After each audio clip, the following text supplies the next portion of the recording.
What should we talk about, Sam? What movies are we going to talk about? No, we're not there yet. Oh, man, that's a completely different podcast.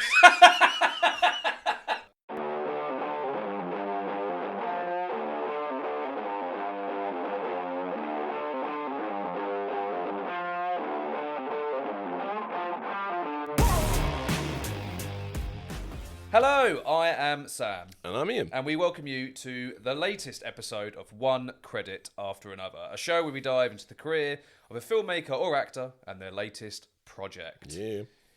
The dirtiest Dern is going to be so dirty in this episode, Ian. So dirty. So, because in fact, we even get to talk about one step beyond not just the dirtiest Dern, but we get to talk about the Dernesty. I've been wanting to say that all day. I mean, we've been sitting on that for like days.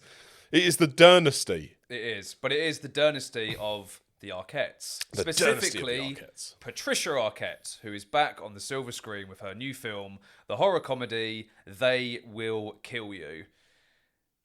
The premise of the film is as follows. A woman answers a help-wanted ad to be a housekeeper in a mysterious New York high-rise, not realising she is entering a community that has seen a number of disappearances over the years. Sounds like your neighbourhood, Ian. That's what we do. They Will Kill You has a worldwide release on the 27th of March and has yet to have any reviews. Ian, what is the first thing you think about when the name Patricia Arquette springs to mind? And is she big enough? Is she a big enough name to draw an audience to this film? Oh, two fantastic questions. Whenever I think of Patricia Arquette, I think of True Romance. Fair. I think that's going to be an easy place to start. Do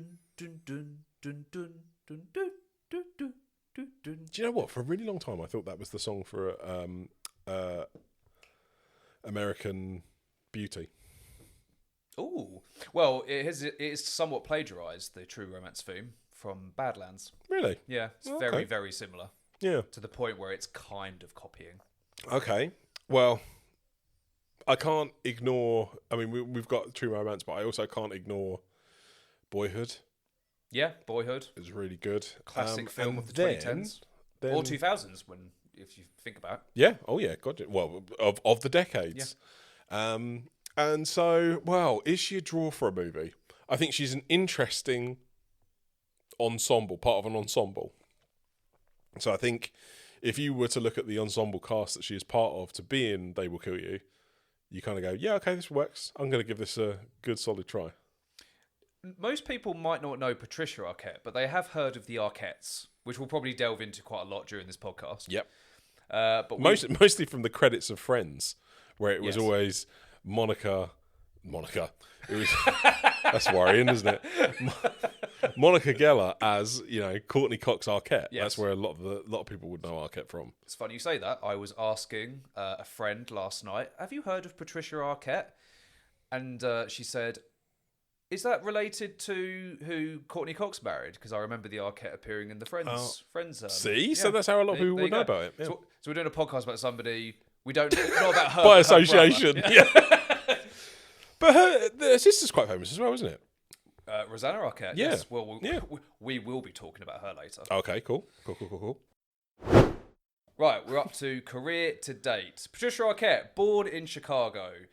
She grew up in a family of actors, as we've just mentioned. Her father, Louis Arquette, was an actor who appeared in the hit show The Waltons. Have you ever seen The Waltons? I haven't. It's quite famous. Oh no, it's quite famous. Yeah. I thought you were a treasurer of 1970 sitcoms from America. No, that's really not the era that I go back to. No, oh, okay. My treasured sitcom from that time is not that time, anywhere near that time whatsoever. But my treasured sitcom memory from America is Fresh Prince of Bel-Air. That's like 1990. Yeah, that's what I mean. Oh, fair. That's where my era is, the 90s. Have you ever been to West Philadelphia? No. Know anyone who was born and raised there?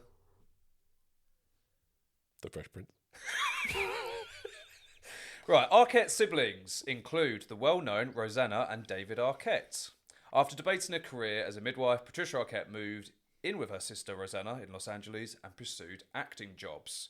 Arquette's film debut was in the 1987 horror film A Nightmare on Elm Street 3, Dream Warriors, before she earned acclaim playing the character Alabama in the Tony Scott film True Romance in 1993. The rest of the 90s saw further success with Ed Wood, Flirting with Disaster, Lost Highway, and Bringing Out the Dead. After appearing in Holes in 2003, Arquette saw her film career slump with mixed reviews in Tiptoes, which we will discuss later, and Fast Food Nation. Arquette transitioned to television with a starring role in Medium, a role that earned her an Emmy for Outstanding Lead Actress. For 12 years, Arquette filmed the movie Boyhood. The film was released eventually in 2014 and received very strong reviews and saw Arquette earn the Oscar for Best Supporting Actress. After her Oscar success, Arquette rarely appeared in films but continued her success in TV with CSI, The Act, and the now very famous Severance.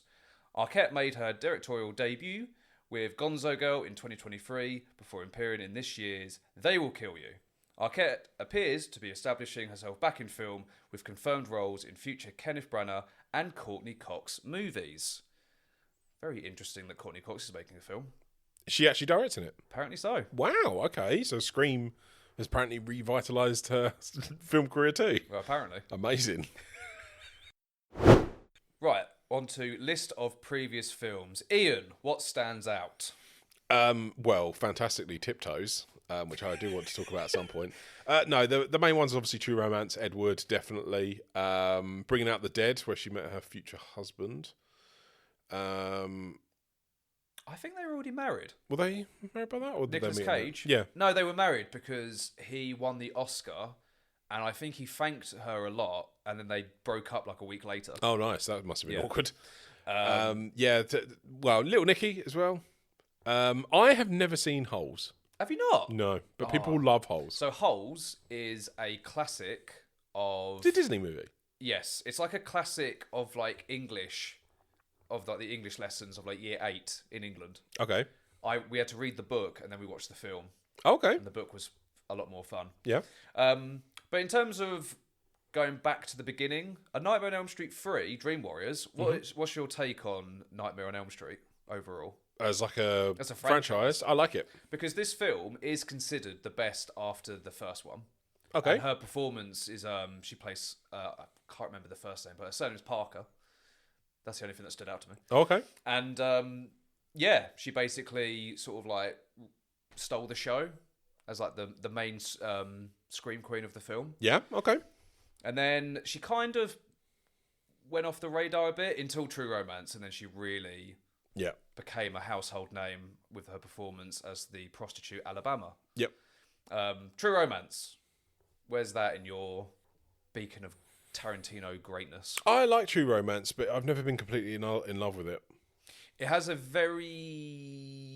have a tricky relationship with it because the first half is superb, and then the second half, though still good, kind of loses its momentum a bit. Yeah. So around the time, what's his name from Friends? There's a lot of Friends comments in this podcast. Phoebe's boyfriend, who's a cop who shoots people or shoots a gun. Oh, yeah. I know who you're talking about. Yeah. What's Can't his remember his name. Yep. Oh, Michael Rappaport. Rappaport, yeah. When he shows up, the film kind of goes down a bit. Because he is Christian Slater's brother or best friend? No, best friend. Best friend. Yeah. And he basically heads across to California, doesn't he, to go and see if he can...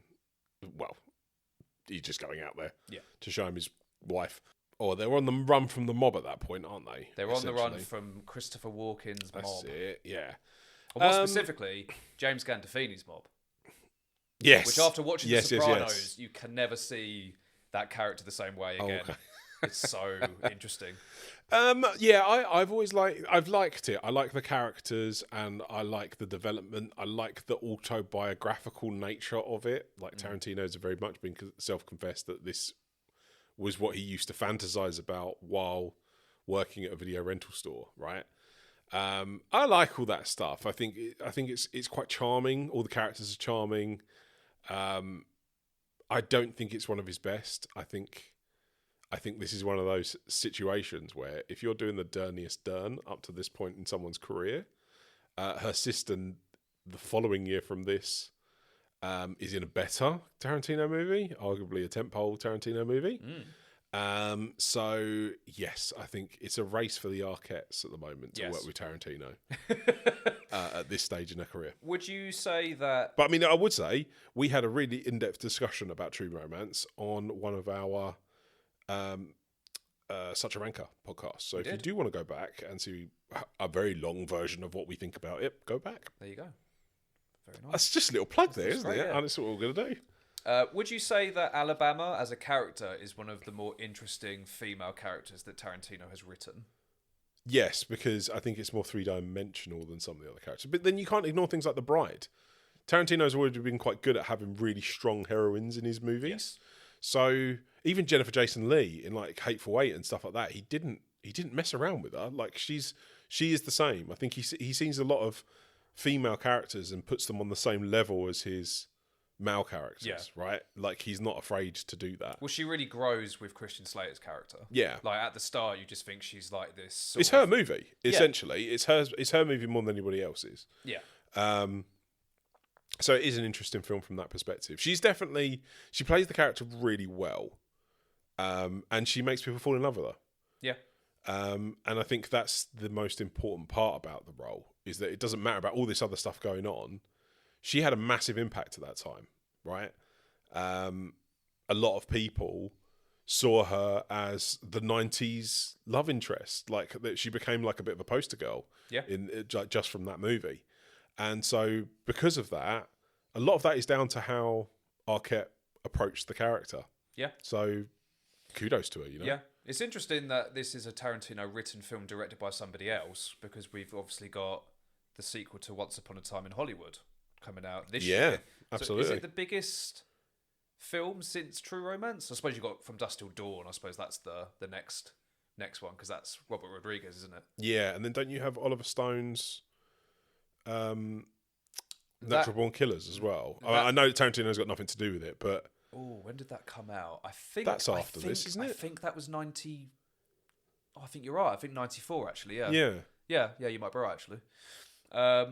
But yeah, with True Romance, Patricia Arquette went on basically the best run of her career with Ed Wood, which is basically Tim Burton and Johnny Depp's most acclaimed film. Critically, I think, you'd arguably say it's probably his most put together movie. Yeah, you've then got Flirting with Disaster with the awful David O. Russell, and then you've got Lost Highway, a David Lynch classic. Would you say it's a classic, Lost Highway? Have you seen it? No, I've never dipped my toe in anything. Well, anything ever? No, yeah, I don't watch films. I see it. I've never watched a movie. No, David Lynch. I've never watched anything David Lynch. You've never seen Blue Velvet? No, I've got Mulholland Drive sitting on the side at home waiting to go. You would love Mulholland Drive. I think that's the thing. Everyone says like they were like, you do realise that will become like your favourite film. You do know that your life has basically been an abject failure now, that you haven't seen a David Lynch film until what are you talking about? I've seen Tiptoes. There's not a lot of people that have kind of seen Tiptoes. But David Lynch is so you. Okay, cool. Never seen Twin Peaks? No. Wow. Never seen Twin Peaks, but it's on my list. It's one of the things where my partner and I are just like, yeah, we've got to watch Twin Peaks.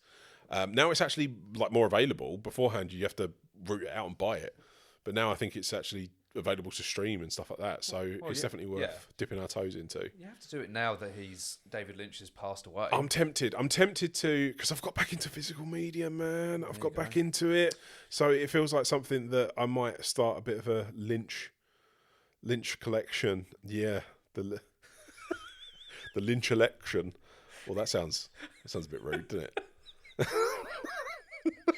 it? Right, so after Lost Highway, she appeared in the Stephen Frears film, which I didn't know about, The High-Low Country. Okay. And then a Scorsese film with her ex-husband, Nicolas Cage, which is quite strange in a way. Yep. After this film, she did Little Nicky. Before you mention that, there's a movie on this list that I've always wanted to ask about. Do you remember Stigmata? Do you remember how much of a shitstorm that created when that came out? I don't, but we will discuss it later. Yeah, absolutely. But that's an interesting one, because that came out between Bringing Out the Dead and Little Nicky. Yes, it did. And that was huge at the time. I remember at the time it had like a Da Vinci Code thing going on about it, where it was like, is this real? Is it not real? And Stigmata really hit that like area. It's now barely anyone's seen it. It's not something that people necessarily say, oh yeah, this is like up there with everything else. I mean, it's a terrible movie, but it's, it just had that Paranormal Activity vibe about it, you know? Oh, okay. Intriguing. But yeah, she did Little Nicky, the Adam Sandler cult classic, in a way. And then Holes in 2003. And then her career kind of went on a bit of a nosedive after the film Tiptoes. Yes. Tiptoes. Baffling movie. So the only reason why I came across this is because I did a Matthew McConaughey last year at some point where I decided to just do a deep dive into Matthew McConaughey's career, and this came up. Now, this is a very, very hard to find DVD. Very hard to find. And why is that? Because it doesn't make any sense at all. Like, this is one of those movies that is so baffling to the mind and to everything that it's impossible to be angry with it. Impossible. Because you just don't know how it's made. Everyone is in this film. Matthew McConaughey's in it. And Gary Oldman's in it. And Patricia Arquette's in it. And Kate Beckinsale's in it. And it's a movie where Gary Oldman gets on his knees and plays a guy with dwarfism. And it is such a... Do you know when you're just like, this is so, like, bad, particularly through the lens of 2026. It is absolutely baffling. It makes no sense whatsoever. The editing and the way that this thing is put together, the script, none of it makes sense. Patricia Arquette in it is like this like weird... I think she's a prostitute in it again, who is basically just follows Gary Oldman's character around. She's absolutely not part of the plot at all. And well, there's no words. There's no words to describe just how bad. Well, I have a quote from the film, from Gary Oldman himself, that he said in 2025. Where are we? Yeah, Gary Oldman admitted that he took the job to star in Tiptoes due to having the need to pay the bills, which is just an always hilarious thing that I hear about. Yeah, you take a paycheck. He also affirmed that despite his portrayal, he got along fine with co-star Peter Dinklage. He did state that he would never take a role like this again, though. Oh, actually, no, that's it. That she's Peter Dinklage's girlfriend. Right. I think, yeah, that's right. But, I mean, the film... It's like my brain has tried to eradicate this. It's so bad. I mean, it's kind of it's nuts baffling. that this film... I mean, 2002 feels like yesterday, but it is 24 years ago. And it's just one of those examples of just like, what? Oh yeah, what were you I thinking? do. Yeah, that's exactly why it's so baffling, because it's like, what were you thinking? How was this a thing? And what's interesting is we did a bit of reading up about it after we watched it, and it really feels like they were sold a different movie to what ended up on screen. And yeah, it's just crazy, because there's it doesn't make any sense, because on one hand they're trying to like shine a light on dwarfism. Yeah, and so like there's like a weird sense of celebration in it about like dwarfism and in terms of diversity and, you know, having the right people on screen and whatnot. But then Gary Oldman's in it, who's not. He doesn't have dwarfism, so it just it just doesn't make any sense. An ill-conceived attempt to shine a light on something. Absolutely, yeah. I mean, I forgot to mention, Patricia Arquette did a film called Holy Matrimony, where she marries a child. Okay. So I don't know how many future One Credit After Another we're going to have people who have been in films involving marrying children and insulting dwarfs. Yeah. Oh yeah. I don't think there's many movies that can do that. No. But back to where we are in the list, which is about the mid-2000s. She took I am intrigued by the thought regarding this when actors or actresses take a step away from film to do TV. Yeah. This is an era when that wasn't cool. I think she basically... Or is it the beginning of it being cool? This might have been the beginning, because wasn't this the same time that like Gillian Anderson started to do... What was that TV show that she did for BBC? All of a sudden, BBC drama started to become cool. No, that was much... Yeah, are you talking about the one with the Irish actor? Yeah. No, that was quite a few years after. Oh, okay. Well, it started being cool when, as we mentioned, James Gandolfini played Tony Soprano, and then Kiefer Sutherland played Jack Bauer. But I would still say in this era, it's a step down. Mm-hmm. So she went from being in big-ish films to playing the lead in a show called Medium, where she kind of revitalised her career, winning Emmys and Golden Globes. And then that's basically what she did, other than a film called Fast Food Nation, which was directed by Richard Linklater. And while she was filming Fast Food Nation, she also filmed Boyhood, yes, which ran from 2002 to 2014, a 12-year production, which was eventually released in 2014 and brought Patricia Arquette back into Hollywood acclaim. It's one of the highest rated movies of all time. Indeed, and won her an Oscar for Best Supporting Actress. It did. What is your relationship to Boyhood? I'm a huge Richard Linklater fan. Boyhood is remarkable. I remember, I remember you walking out of the cinema and saying it's like one of the best films you've ever seen. Yeah. Remember that? And when did this? Like 12 years ago, that would have happened. Yeah, I have a very positive relationship with Richard Linklater. He very much has. It feels like he writes films specifically for me. I love that, and I hate that saying so much. When are we going to do Richard Linklater? Well, we should have done it for his movie that he came out with Ethan Hawke a couple of weeks ago, but we missed the deadline. God damn it! Yeah. So I don't know. He's quite a prolific filmmaker. So like, we might see something sooner rather than later. Linklater or Nolan? That is actually a tough question. Stinging question. That is a real tough one. The Before series is one of my favourite trilogies of movies of all time. Come Get Some, I think, is a really great like kind of throwback to 70s like jock movies. Just Linklater can do no wrong in my eyes. Yeah, Boyhood kind of follows that trope because it's a really kind of loving look at the relationship of parents and their kid growing up and physically seeing a child growing up on screen. It hits quite hard and quite poignantly because you're able to actually weirdly see what the parents are seeing. Do you know what I mean? Like in a way that makes sense because you're seeing like different kind of sections of this kid's life as he grows up and all the different experiences that he has. And I think the film hits differently when you see it.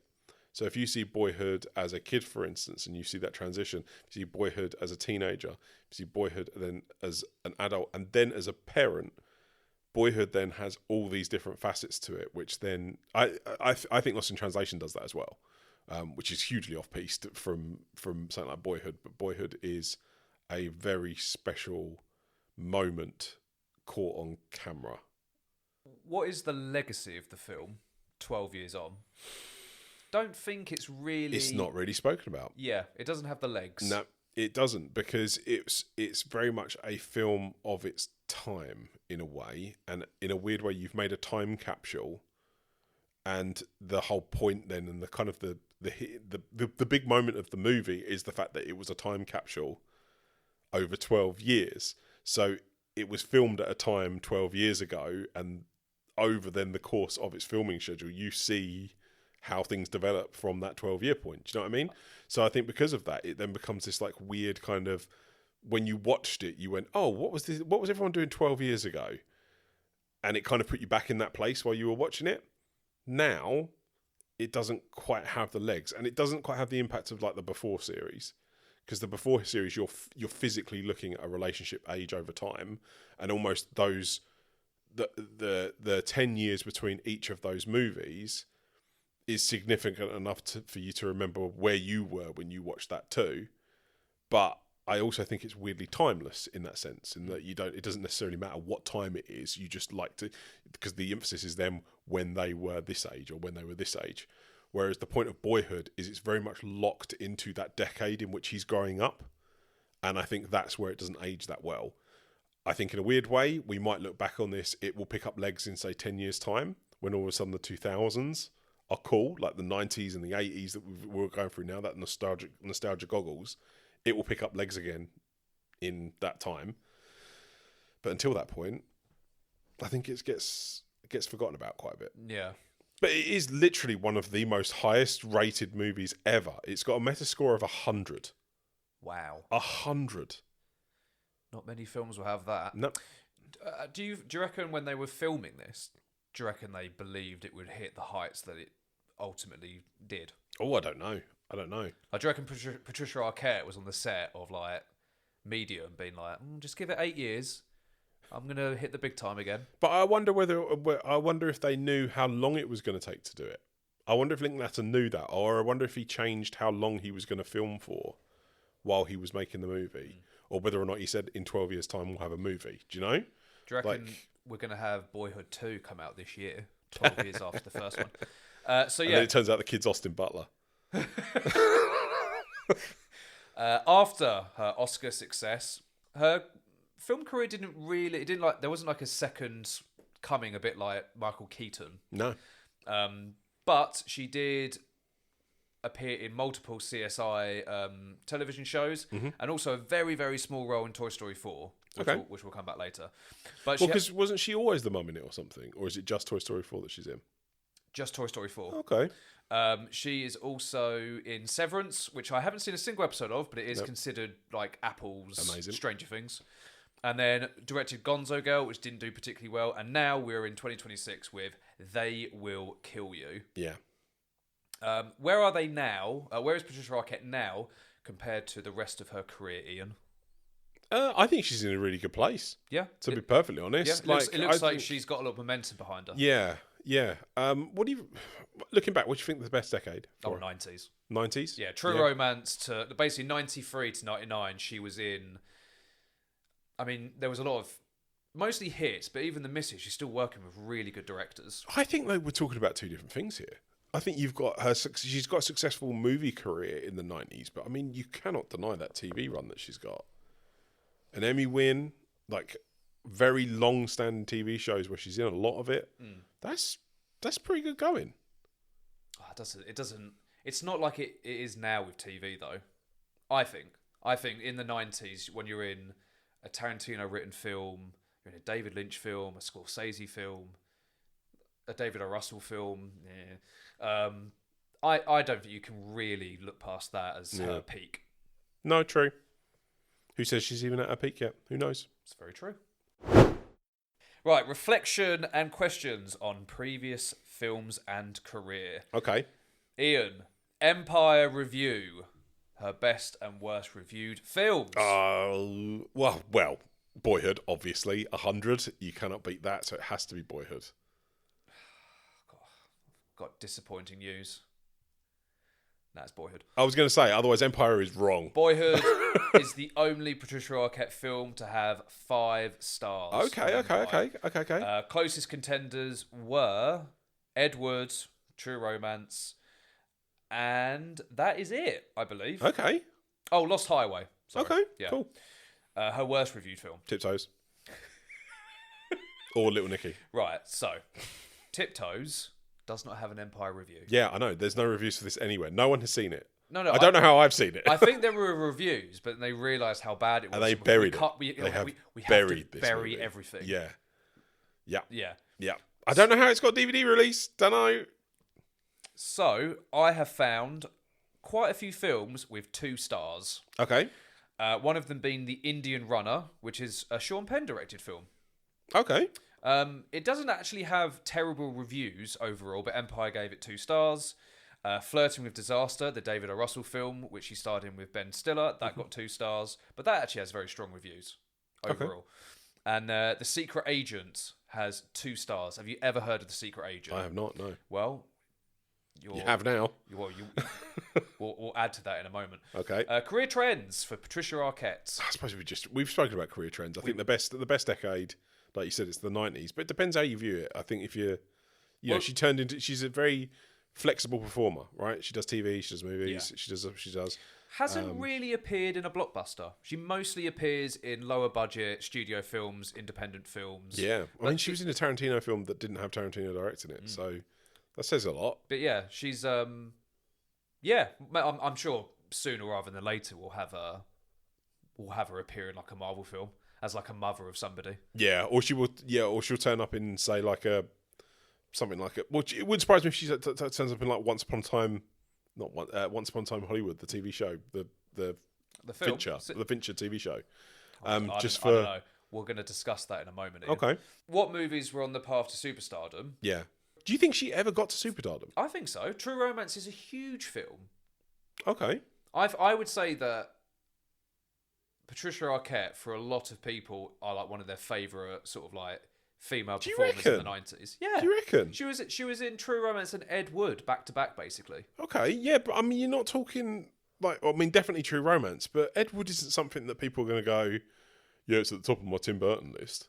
So I can't see Ed Wood being something that people like absolutely clamour to cinemas to go and see. You know, it's not like, say, you know, we've had a couple of people on one credit where you're just like, as a 1-2, look at the Rachel McAdams episode. The Notebook and Mean Girls within literally like 3 months of each other. Like, that's insane. Like, that made a shitload of money, and a lot of people saw both of those movies. I think if you've been in True Romance, Ed Wood, The Lost Highway, Bringing Out the Dead. I know again though, you're talking. You're not talking. I think that makes you a fairly big star. I think that absolutely makes you. You know, Quentin Tarantino cast Arquette because that was his fantasy when he was there. He was hoping that a beautiful blonde would walk through the front door and then they would be in action. They would be in an action movie together. That's essentially what her career has still led her to be in people's minds. You know, the guy who works in a video store who knows too much about movies has seen the beautiful blonde in the movies by directors that not a lot of people have seen. Do you know what I mean? Like it's True Romance, okay, but then people think of Tarantino. Not many people go, "Oh yeah, True Romance is up there." I think they do. Well, they might do, but most of your normal people, if you said Quentin Tarantino, they're going to say, "Oh yeah, Pulp Fiction." Yeah, I know. But you're talking about like that superstardom level where everyone would know who this person is based on what they're doing, and I don't know if Arquette has done that. Okay, I'm just gonna change superstardom to dumb. Fame. Just dumb. Did Patricia Arquette make the dumb? Does the actor's career live up to Natalie Portman's? That's interesting. No blockbusters, like you mentioned. Do you know what? After what I've just said, it's really hard to say that she has. Lol. But then yeah, but do you know what I mean? Yeah. I think Patricia Arquette is a better actor. Yeah. But, I mean, Natalie Portman has been, obviously... She's been in a lot of stuff. But she hasn't been great in them. Black Swan's good. Yeah, but not for her. We've had this discussion. It's the filmmaking. Darren Aronofsky deserves the praise for that film. Yeah, I don't know. Portman's pretty good in it. She is good in it. But she's not as good as Arquette in Boyhood, so... Exactly. If you're taking two performances, the Oscar performances of both of these actors, then... Patricia Arquette wins it. You think Patricia Arquette wins this round? I don't know. Am I defending Natalie Portman? I think you might be. Is this is the first. No, I will agree because the Boyhood Oscar. Yeah, I think helps pip it a bit. Yeah. Biggest box office success and flop according to IMDb. Oh, this is going to be very interesting based on a lot of what you've just mentioned. True Romance, I can't imagine made a lot of money. I can't imagine. Again, we're talking about movies that, like, big directors, but on movies where if you said to just someone on the street, name me a Scorsese movie, they don't go, yeah, you know that Nicolas Cage one. So I don't think it's going to be any of the big hitters. I reckon it's going to be something weird. Boyhood?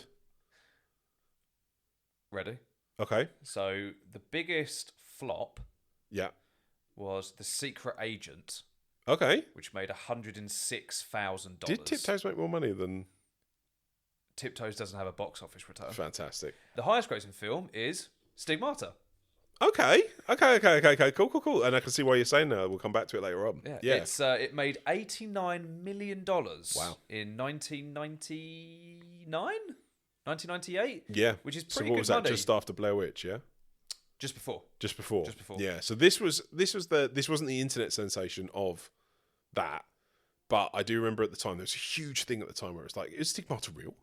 Is it real? And I remember that kicked off because it was the 90s. Stigmata also gained 2 stars on Empire. There's a lot of 2 stars in her career. It's not a good movie. If they were making a film about Patricia Arquette, who would play them? Oh, that's a great question. I've got Florence Pugh.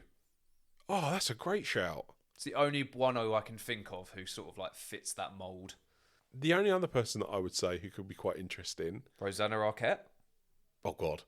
They actually look nothing alike. They look nothing alike. Yeah. I was going to say the girl from... I can't remember her name now, but she was the daughter. She was John Hamm's daughter in Mad Men. She's gone on to do a few Netflix things now. I can't remember her name. Kripke. Something Kripke. Yeah. I she could be a good shout. Okay, interesting. Like a young version I of can't think of anyone else. Florence Pugh is the only one who kind of made sense in my head. There's no one really off the top of my head, so to speak. But yeah, I think Florence Pugh might win. Okay, yeah. I'd see that movie. Could the actor have done a better job than Tom Hardy in Locke? No. I'm going to say no. Just no. What other I like the fact that I don't think we've had one question yet where it'd be like, yes, no, you just can't. Yeah. What other fields could Patricia Arquette work in? TV. Done. More yeah, she's done TV. Don't know if she's done a lot of theatre. I feel like she should do more directing. I reckon Ben Stiller should get to do some Severance episodes to carry on from Gonzo Girl. That'd be quite interesting. Yeah. Yeah. Maybe she could direct. Maybe she could create a sitcom with her siblings. Oh, that'd be. I mean, we'll go more into it in a sec, but yeah. Unlikely collaborations. I have Quentin Tarantino. Do you reckon? Have you heard the news? No. So Rosanna Arquette released what was it? She did like an interview for somebody, and she said Pulp Fiction was wonderful for its time, but it's so childish and racist that I think it's just silly now. Oh, okay. So they will never work together again. So Quentin Tarantino released a statement, the most passive-aggressive statement I think I've ever seen. Okay. To Rosanna Arquette. So if Patricia and Rosanna are still friendly, as I imagine they are because they're sisters, I don't think Patricia will be working with Quentin anytime soon. Okay. But Rosanna Arquette is very from what I've gathered in research, the Arquettes are very quick to the point when they have an issue or something. Okay. Which has caused a lot of issues in the past. Yeah. Okay. Do you remember when David Arquette got drunk on a radio show and basically announced that him and Courtney Cox were separating? Wow. I remember that like it was yesterday. Okay. He was hammered and was just basically saying like, "Oh yeah, I'm sleeping around. I'm divorcing Courtney." Oh dear. Yeah. Could they make a film set in Tahiti, Yemen? Now, I have. I've seen your note. That's a great, a sequel to True Romance. In Tahiti. Okay. They need to run away from... Well, James Gandolfini's dead at this point, but Christopher Walken is still around, and he wants revenge on that pesky... I can't even remember his name in the bloody film now. I think it's Clarence. Okay. I reckon Christopher Walken is just going to be called True Tahiti. Yeah, and she's got the suitcase. She's got the suitcase. So... And he survives in the real version, doesn't he? Yeah. So there you go. Yeah. Okay. What do you reckon? Cool. I'd watch that. Yeah. Yeah. Hang on. I nearly the biggest question. Right, now we have the big one. The big one. The biggest question of the evening. Ian. Did Patricia Arquette earn the Dern? She earned the Dern. I don't know. Do you know? Well, her sister has got... So Rosanna Arquette... I mean, I know we're not really putting David Arquette in this, are we? I don't know. Right, so I think personally, it depends how you determine the Dern. Okay. Determine the Dern. The Dern. David Arquette, I think, if you went on the street and said, "Do you know David Arquette?" Quite a few people would know who he is because of Scary Movie. I've done it now. You've done it again. Scream. Yeah. And being married to Courtney Cox. Yes. So I think David Arquette and Eight-Legged Freaks. Oh my god, that was such a film back in the day. I think that could be a thing. I would say Patricia Arquette because again she's been in the acclaimed films in the 90s and has an Oscar. And is still relevant. With today. And stuff. Yeah. With David Arquette. David Arquette became relevant and then got quickly written out of Scream. If you've not seen it, that probably is giving a lot away. Yeah, but he has not got a good career. But Rosanna Arquette, I mean, she was in her own Scorsese film. She's in After Hours, isn't she? She's like the love interest of the main character. Yep. Yeah. Yep. She's also in Pulp Fiction, very briefly, but in a very memorable scene involving heroin. Yep. I don't know. What do you think? Are you? No, I think Patricia's the derniest Dern. If I'm being honest, she's still relevant now, and she's now in an ensemble cast in which she is a part. In fact, it's not just an ensemble cast; it's a nostalgic, ensemble cast, right? Like, if you're going to put a lot of famous faces that people know into a movie like this, then she's on the banner. You know what I mean? She's on the credits, like she's on the opening credits. So from that standpoint, yeah, fair. I think she's the derniest Dern. Right, final discussion on They Will Kill You. Yes. What are your feelings towards it? I think this looks like bloody good fun. Yes. Bloody good fun. I mean that in the sense of the word. I have put horror comedies are good fun. They are good fun. They always work. And actually, it's going to be an interesting year for horror comedies because I think this week as well, Ready or Not 2 has come out as well. If you remember Ready or Not 1, that was kind of a sleeper horror comedy hit. Did very well. That was very good fun. Guess who's in Ready or Not 2? Who's in Ready or Not 2? David Cronenberg. I thought you were going to say David Arquette. I was like, wow, that would have been interesting. Actually, on screen. Yeah. Wow. Yeah. Okay. I think he plays the father of like the new villains. Okay. I haven't seen Ready or Not, but I've been meaning to see it for years. Ready or Not is really good fun. Yeah, I think this film will work. I think it will work. I hope it's better than. There's two ways it could go, right? There's a John Wickness about it. There's a horror comedy stuff that's really interesting. I really hope it's not like Hotel Artemis. Did you see that? No. That was not great. I worry about that. I worry that it's going to be a bit like. Did you see the Bad Times at the El Royale? No, but again, that was on my list for a long time. That wasn't a great movie either. I get vibes of that with both of those movies in this. I get more Ready or Not. I get more You're Next, or that's what I'm hoping for. Okay. More of that stuff. I don't really want to see the other two in there. Fair. The cast, director, and crew involved. So it's directed, I don't know whether you know this director, Kirill Sokolov. Okay. Produced by Andy Muschietti. Yep. And starring Zazie Beetz, who made her name in the Joker film. Fantastic. Very, very good in that film. But it's the cast around her. This is something I've been waiting for. Yeah. My whole life. Paterson Joseph is in this film, better known as Alan Johnson from Peep Show. Possibly the greatest character ever put to screen. If you've not seen him in a movie, you might have seen him in The Beach. He is in The Beach. And Wonka. And Wonka. Yeah. Wow. Okay. He's in that. And but no, if people have not seen Peep Show, Alan Johnson will steal the show. Yeah. Quite literally. Yep. Got a nice room in here. I got a 42-inch plasma in mine. When you put a document on that baby, you are seriously looking at that document. But no, it's also got Tom Felton in it. Yeah, you've got Tom Felton. If people don't know who that is Draco Malfoy. Yep. Or the film Draco Malfoy, that we'll probably have to say quite soon with the new Harry Potter show. Yep. It's also got Heather Graham in it. Yes, Heather Graham, who I feel like doesn't... I mean, she was in Boogie Nights, then Nothing, then The Hangover, then Nothing, and then this. And you're also forgetting the Austin Powers movie. Oh, sorry. The best Austin Powers movie. When are we ever going to talk about Austin Powers? Soon. Okay. I really hope soon. Which studio is making the film? It is Warner Brothers, who are loving life at the moment, weirdly, because I think both Sinners and One Battle After Another were the main Oscar contenders, and they're both Warner Brothers. Paramount must be laughing more than that then. Oh, God, yeah. Wow. And then predicting the box office return, I think, because these films usually... The budget's usually quite small, but the cast is stacked. What do you reckon, like a $30 million budget? Yeah, I can't imagine it's massive. I imagine it was promised one day. It's probably promised 1-2 days filming. Zazie Beetz got most of the screen time. She walks from room to room, and that's where she confronts each of the other ensemble cast, right? So it's very probably easy shoot, probably very cheap to do, one set.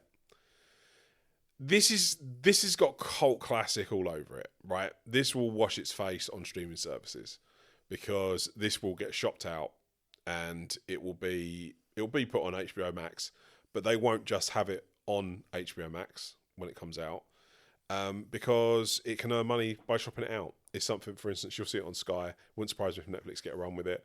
It just has one of those movies about it that it's just going to have this like cult classic about it where people want to see it. I don't think they're going to run to cinemas to see it, But I think a bit like things like Ready or Not and stuff like that, they just have legs.